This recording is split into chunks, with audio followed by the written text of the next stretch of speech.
প্রিয় নবম দশম শ্রেণীর শিক্ষার্থীরা, আজকে আমি সমাধান করব তোমাদের হিসাব বিজ্ঞান বইয়ের চতুর্থ অধ্যায় মূলধন ও মুনাফা জাতীয় লেনদেনের 4 নম্বর সৃজনশীল। ফার্স্ট আমরা দেখি প্রশ্নে কি দেওয়া আছে। রাহাইন ব্রাদার্স নামে ব্যবসা প্রতিষ্ঠানে জুন 2017 সালের কতিপয় লেনদেন নিম্নরূপ। এখানে কিছু লেনদেন দেওয়া আছে, যেটা থেকে আমাদের কি করতে হবে, 3টা প্রশ্নের সমাধান করা লাগবে। ফার্স্ট প্রশ্ন কি, মূলধন জাতীয় ব্যয়ের পরিমাণ নির্ণয় করতে বলছে। আমাদের কি বলছে, মূলধন জাতীয় ব্যয়ের পরিমাণ নির্ণয় গড় হবে কি বিবরণ টাকা। মূলধন জাতীয় ব্যয় কোনগুলা, যেগুলো হচ্ছে অনিয়মিত, মানে অনিয়মিত লেনদেন গুলো হচ্ছে কি মূলধন জাতীয়। তো আমাদের যেহেতু ব্যয় বলছে, তাহলে আমরা অনিয়মিত ব্যয়গুলা কি এখানে লিখব। ফার্স্ট আমরা দেখি হচ্ছে বৈদ্যুতিক যন্ত্রপাতি ক্রয়। দেখো আমরা কিন্তু সচরাচর প্রতিদিন বৈদ্যুতিক যন্ত্রপাতিগুলো নিই না, ঠিক আছে, মানে এটা আজকে নিছি আবার কখন নিব সেটা কি নির্দিষ্ট কোনো সময় নাই, তাহলে এটা একটা কি অনিয়মিত। আর যেহেতু আমরা এটা ক্রয় করছি, আমাদের কি হয়েছে, টাকা ব্যয় হয়েছে, তাহলে এটা কোথায় আসবে, মূলধন জাতীয় ব্যয়। তাহলে আমরা লিখি বৈদ্যুতিক এই যন্ত্রপাতি ক্রয়।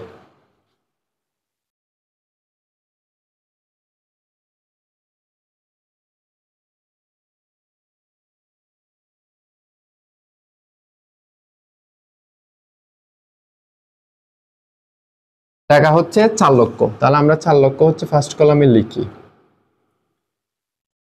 এবার দেখো আর কি দেওয়া আছে। ব্যবসায়ের জন্য ফ্রিজ ক্রয় করছে। ব্যবসায়ের জন্য ফ্রিজ ক্রয় করছে। ফ্রিজ কিন্তু আমরা সচরাচর প্রতিদিন নিই না, তাহলে এখানে আমাদের কি আসবে, ব্যবসায়ের জন্য ফ্রিজ ক্রয়।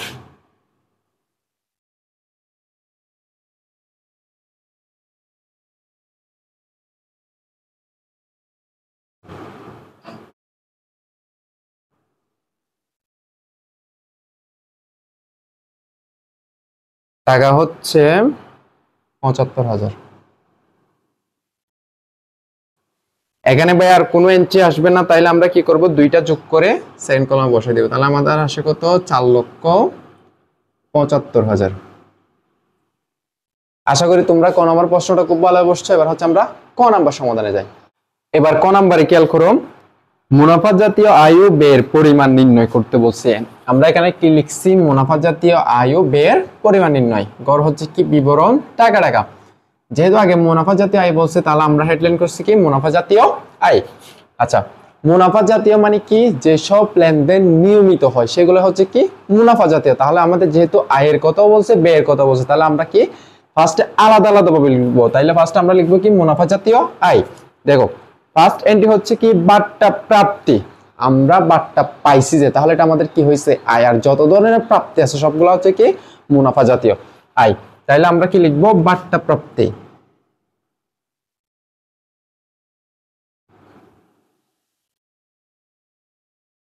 বাট্টা প্রাপ্তি হলো 5,700। এটা ফার্স্ট কলামে লিখবা, 5,700। এবার দেখো বিনিয়োগের সুদ প্রাপ্তি 2017 সালের 50%। এটা একটু ভালোভাবে লক্ষ্য করো, বিনিয়োগের সুদ প্রাপ্তি মানে আমরা বিনিয়োগ করছি, সেখানে আমাদের কি দিছে, সুদ দিছে, আয় হয়েছে, ঠিক আছে। এবার হচ্ছে আবার বলতেছি কি, এখানে সুদ যে টাকাটা দিছে, এখানে সুদের টাকাটা দিছে কত, 40,000 টাকা। তো এই 40,000 টাকার কিন্তু 50% বলতেছে 2016 সালের। আমরা অঙ্ক করতেছি কত, 2017।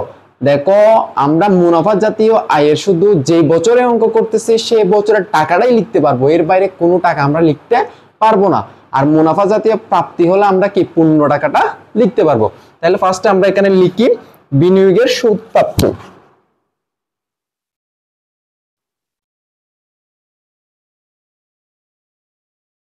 সুদ প্রাপ্তি।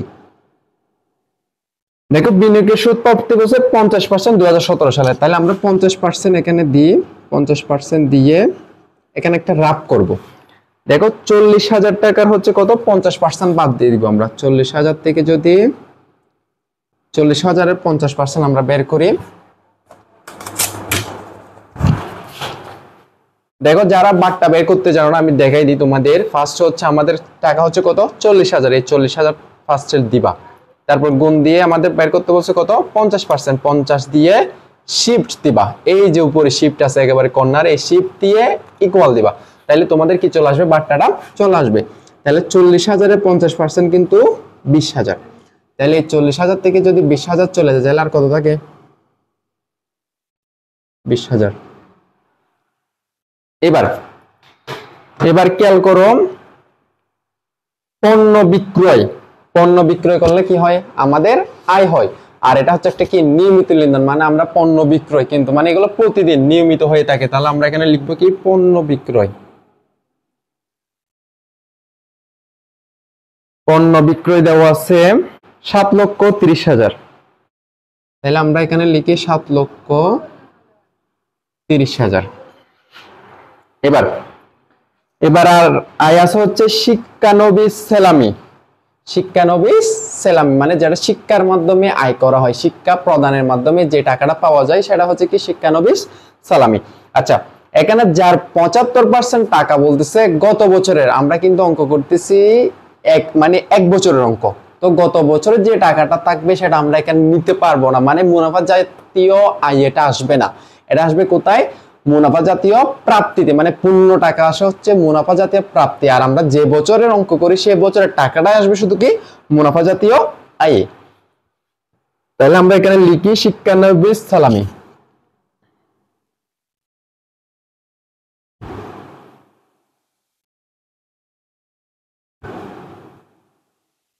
সেম এটা হচ্ছে 75% হচ্ছে গত বছর, তাহলে আমরা 75% এখানে দিই, 75%টা মানে আমরা বাদ দিব। তাহলে শিক্ষানবিশ সালামি কত দেওয়া আছে আমরা দেখি, এই 40,000, তাহলে 40,000 যদি আমরা 75% বাদ দিই তাহলে আমাদের থাকে কত, 40,000 গুণ 75%, আমাদের তাকে হচ্ছে 30,000, মানে 30,000 কি যাবে, বাদ যাবে, আমরা এই টাকা নিতে পারবো না, মুনাফা জাতীয় আয়ে এই টাকা আমরা আনতে পারবো না।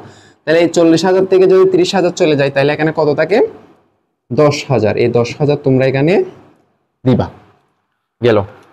এবার আর কোনো মুনাফা জাতীয় আয় আছে কিনা আমরা দেখি, আর নাই, মুনাফা জাতীয় আয় আর কোনো নাই।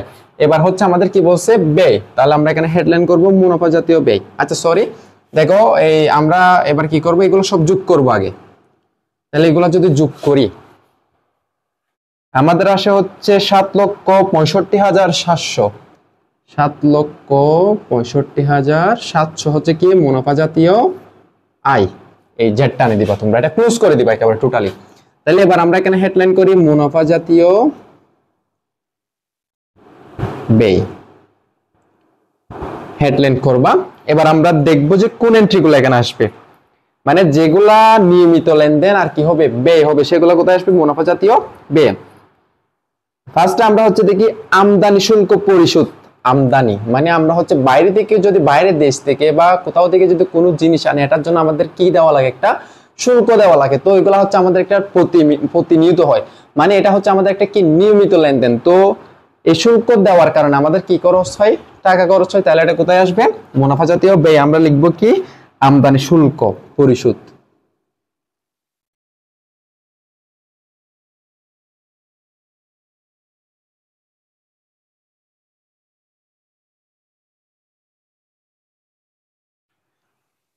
টাকা হচ্ছে 5,000, তাহলে আমরা এখানে 5,000 ফার্স্ট কলামে লিখি।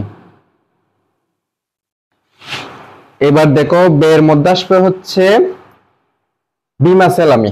আচ্ছা, এখানে বীমা সেলামি কি, মানে হচ্ছে আমরা যে কোম্পানির সাথে বীমা চুক্তিটা করি সেটাকে আমাদেরকে একটা নির্দিষ্ট সময় পর পর কি দেওয়া হয়, একটা টাকা দেওয়া লাগে, আর এটা হচ্ছে কি একটা বীমা সালামি ধরা হয়। বীমা, আশা করি বীমা সম্পর্কে সবাই জানো, মানে হচ্ছে আমাদেরকে জীবনের সুরক্ষার জন্য আমরা কি করি, বীমা করি, মানে আমরা যদি কোনো দুর্ঘটনায় যদি নিহত হয় তাহলে কি আমার ক্ষতিপূরণ কে দিবে, সেই আমার সাথে চুক্তি হওয়া সেই বীমা কোম্পানি কি আমার পুরো ক্ষতিপূরণ তারা বহন করবে। তাহলে আমরা ফার্স্টে এখানে লিখি এই বীমা সেলামি।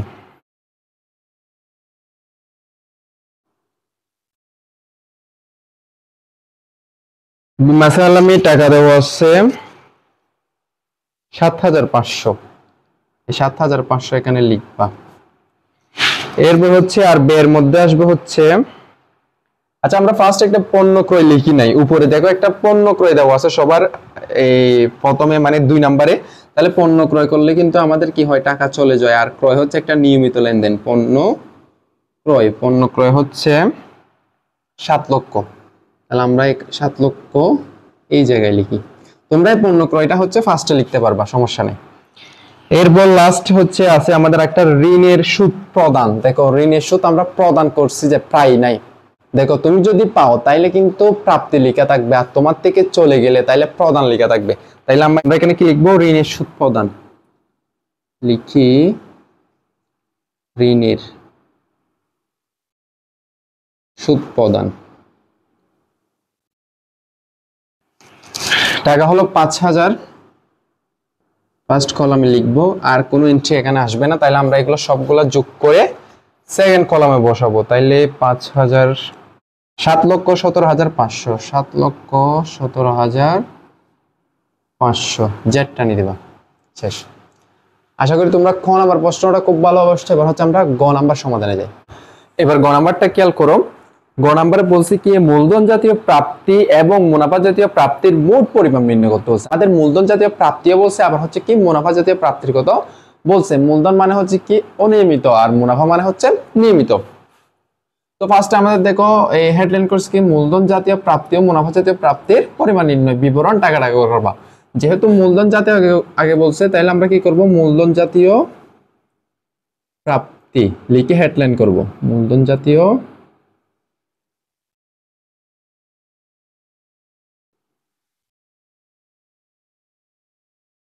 প্রাপ্তি, মূলধন জাতীয় প্রাপ্তি। এবার আমরা দেখি ব্যবসায়ী মূলধন আনায়ন। দেখো আমরা কিন্তু সচরাচর প্রতিদিন মানে হচ্ছে কি মালিক ব্যবসায়ী প্রতিদিন কি নিয়ে আসে না, মূলধন নিয়ে আসে না।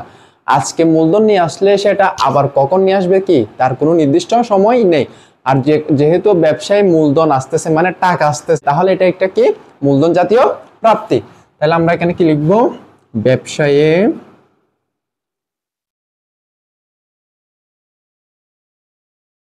মূলধন আনায়ন। টাকা হচ্ছে 2,50,000 টাকা, ফার্স্ট কলামে লিখবা। এবার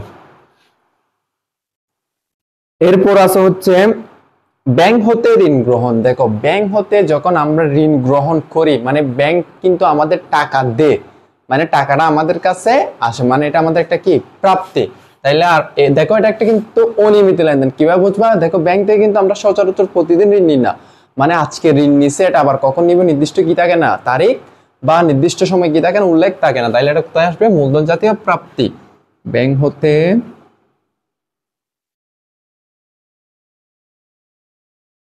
ঋণ গ্রহণ, টাকা আমরা লিখবো হচ্ছে 75,000।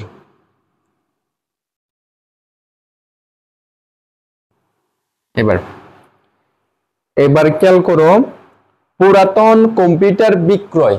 তুমি কি করছো? পুরাতন কম্পিউটার বিক্রয় করছো। আর আমরা কিন্তু কি সচরাচর প্রতিদিন পুরাতন কম্পিউটার বিক্রয় করি না, মানে আজকে বিক্রয় করছি, এটা আবার কখন বিক্রয় করব কোনো কি নাই, নির্দিষ্ট সময় নাই। হয়তো এটা কালকেও করতে পারি বা 3 মাস পরেও করতে পারবো অথবা 1 বছর পরেও করতে পারি। তাহলে আমরা এটা বুঝে নিলাম এটা একটা কি মূলধন জাতীয়। যেহেতু বিক্রয় করছি, বিক্রয় কিন্তু একটা আমাদের আয়, মানে বিক্রয় করলে আমাদের কাছে আসে, তাইলে এটা একটা কি প্রাপ্তি। তাহলে আমরা কি লিখবো এখানে? পুরাতন কম্পিউটার বিক্রয়। কম্পিউটার কিন্তু একটা সম্পদ।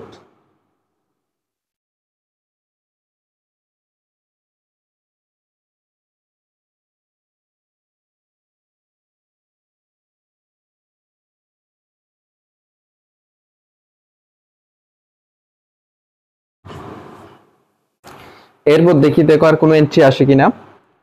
এখানে আর কোনো এন্ট্রি আসবে না। আচ্ছা এখানে একটা জিনিস খেয়াল করো, আসবাবপত্র বিক্রয়জনিত লাভ। একটা লেনদেন আছে কি আসবাবপত্র বিক্রয়জনিত লাভ। আচ্ছা আসবাবপত্র কিন্তু আমাদের একটা সম্পদ, আর এটা কিন্তু বিক্রয়জনিত বলতেছে, মানে বিক্রয় করছে লাভ হয়েছে। এটা কেন মূলধন জাতীয় প্রাপ্তিতে আসতেছে না? দেখো এখানে শুধু লাভের কথা বলছে, পুরা কথাটা বলে না। মানে আসবাবপত্রের মোট টাকাটা সহ যদি থাকতো তাহলে এটা কোথায় আসতো?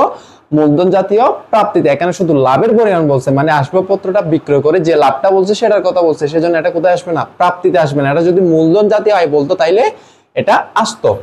এবার হচ্ছে আমরা কি করব? 3টা যোগ করে সেকেন্ড কলামে বসাবো। 3,35,000 আমরা এখানে লিখি 3,35,000 লিখে জেডটা নিয়ে দিবা। এবার এবার আমাদের বলছে কি মুনাফা জাতীয় প্রাপ্তি। তাইলে আমরা এখানে হেডলাইন করি মুনাফা জাতীয় প্রাপ্তি।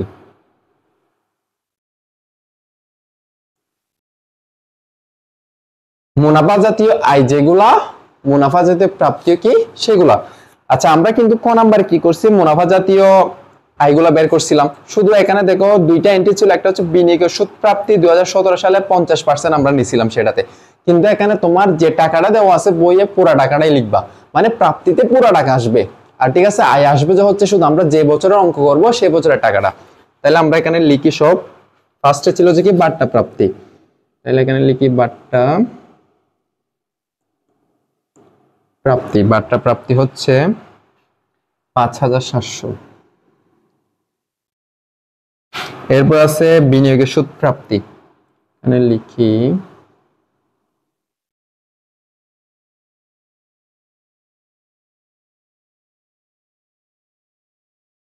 প্রাপ্তি এই 40,000 টাকা, মানে 15 টাকা এখানে বসাবো। এরপর হচ্ছে পণ্য বিক্রয়,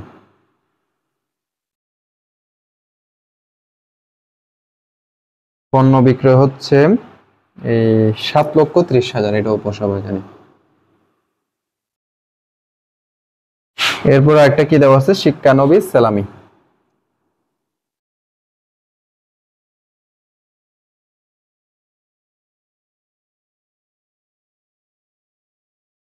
এটারও কিন্তু 15 টাকা বসাবো আমরা, 75% কিন্তু বাদ দিব না, যে টাকাটা ছিল এটা পুরো বসাই দিব 40,000। আর কোনো এন্ট্রি আসবে না, আমরা এগুলা যোগ করে সেকেন্ড কলামে বসাবো। তাইলে 5,700 যোগ 40,000 যোগ 7,30,000,